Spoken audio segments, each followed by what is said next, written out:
Hey everyone, welcome back. Subscribe button, and let's get into it. Blake Lively versus Justin Baldoni, the full Hollywood showdown compared to the infamous Johnny Depp versus Heard. But who is telling the truth? What is at stake?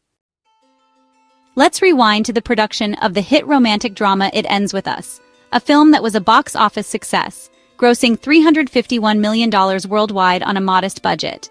But behind the glamour, things were far from perfect. During filming, tensions erupted between lead actress Blake Lively and her co-star and director Justin Baldoni. According to public filings, it all began in December 2024, when Blake Lively filed a complaint with the California Civil Rights Department. She claimed that on set, Baldoni engaged in unscripted, unwanted physical advances. She painted a picture of the worst working environment, where she felt unsafe because someone was overstepping her boundaries.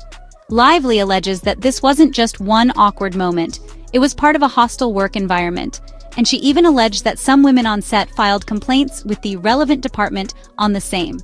And worse, that after she raised her concerns, Baldoni and his team allegedly launched a full-scale smear campaign against her online. Hostile work environment smear campaign? Her legal documents, which span over 80 to 170 pages, include the allegedly nitpicked text messages, emails, and detailed timelines. They paint a picture of an environment where even personal spaces, like her makeup trailer while she was breastfeeding, were invaded. December 21, 2024, the allegations hit the media. Reports suggest that after Lively raised these concerns, Baldoni and his team began a PR blitz to bury her narrative. Talent agency WME even drops Baldoni as a client. December 31, 2024. In a stunning turn, Lively officially files a federal lawsuit against Baldoni and his production company. Simultaneously, Baldoni fires back by launching a libel suit against the New York Times for $250 million, accusing them of using cherry-picked text to misrepresent the story. January 16, 2025. The heat intensifies when Baldoni's attorney files a countersuit. Yes, you heard that right. Seeking a whopping $400 million against Blake Lively, her husband Ryan Reynolds, and their publicist Leslie Sloan. In this document, Baldoni claims that Lively's actions on set, including interfering with creative decisions and demanding unwarranted changes, were designed to deflect attention from his so-called mistakes. January 31, 2025. Baldoni files a 168-page timeline, complete with text messages and emails, to prove that the relationship on set was not all doom and gloom. He argues that many of the messages show a friendly, even supportive dynamic, contradicting Lively's narrative. And get this, there are raw videos and leaked voice notes floating around that allegedly capture the very moments in question.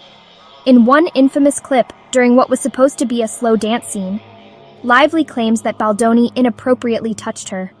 But Baldoni's team insists the footage shows nothing more than a friendly, professional interaction. This has split public opinion right down the middle. The evidence overwhelmingly pushes most of the public to support Baldoni, and the hashtag #JusticeForBalsoni starts to trend. Both sides are armed with thousands of pages of text messages and emails. Here's what they're saying.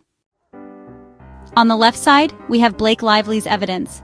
She claims there were unwanted advances on set, invasion of personal space, including entering her trailer uninvited, and a smear campaign initiated right after she raised her concerns. And on the right side, we see Justin Baldoni's evidence.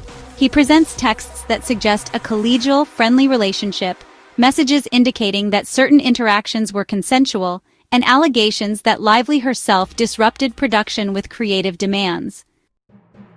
In one revealing text from June 2023, Lively reportedly sent a message that read, "I'm just pumping in my trailer if you want to work on our lines." Baldoni replied, "Copy. Eating with crew and we'll head that way." Lively's camp says this shows that her personal space was invaded, while Baldoni's camp argues it was a friendly invitation. So which side do you think has the stronger case? Then there are the video clips. Baldoni's legal team released raw footage from the set, a slow dance scene that they claim shows nothing out of the ordinary. But Lively's lawyers insist that every frame of that video corroborates her account of unwanted touching and invasive behavior. The truth? That's still for the courts to decide. But one thing is clear. The evidence has fueled an all-out social media debate, with the majority seemingly in favor of Baldoni. Let's talk public opinion, because Hollywood, it's divided like a Thanksgiving table during a political debate. Celebrities are staying quiet, because let's be real, no one wants to be the first domino to fall in this PR chess. Every shred of information on this. And behind closed doors? Rumors are mulling, and it's being whispered that major studios are quietly scrubbing both names from upcoming projects until the dust settles. Brands are on high alert. Netflix reportedly paused talks with Baldoni for a directing deal.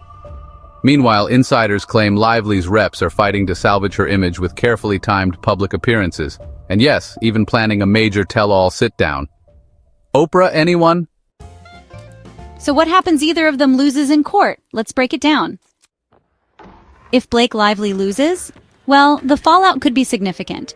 She might be branded as someone who weaponized the Me Too movement. That's a heavy, controversial label to carry. Already, Blake is being compared to Heard, which is a low blow, given how the infamous actress was handled in the public jury. Financially, she may be liable for defamation damages in Baldoni's $400 million counterclaim. And her reputation? There's a real risk of losing public trust, especially among progressive and feminist circles. If Justin Baldoni loses, the consequences could be just as severe. He could be permanently blacklisted in Hollywood, especially given his self-proclaimed feminist image.